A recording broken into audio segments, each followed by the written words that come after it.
Basic Allowance for Housing, BAH, is one of the most valuable parts of your military compensation. But there's a significant difference between what you receive with dependents versus without. And understanding that gap can completely change how you approach your finances and housing decisions. Let's start with the basics.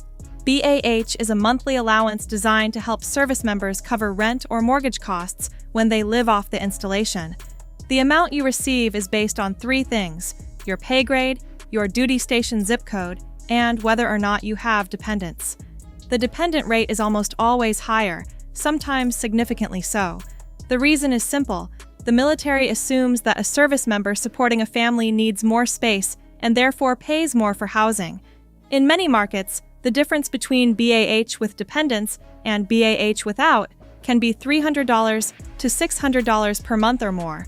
So, who counts as a dependent? A legal spouse, your biological or adopted children, and in some cases, other family members you're financially responsible for. The dependent status doesn't change based on how many dependents you have. It's binary. One dependent gets you the same rate as 4. If you're single with no dependents, you're living on the without dependents rate. This is still a meaningful amount. In high cost of living areas, it can exceed $2,000 a month. But it won't stretch as far as the with dependents rate, which is calibrated to cover family-appropriate housing. Here's why this matters strategically. Getting married, or even adding a dependent, triggers a BAH increase that goes into effect immediately. Many service members see a pay jump of several $100s a month after getting married. Over the course of a year, that's a real financial impact. It's also worth knowing that BAH is not taxable income. That means the full amount is yours to use for housing.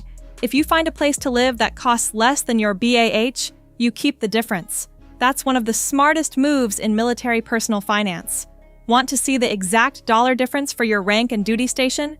Go to mybahcalculator.com. Plug in your pay grade, zip code, and dependent status, and you'll see both rates side by side in seconds. A lot of people are shocked by how big that gap actually is. Understanding the dependent versus non-dependent rate helps you plan, whether you're deciding where to live, whether to live on or off post, or thinking through major life decisions like marriage. Know your rate, know your options.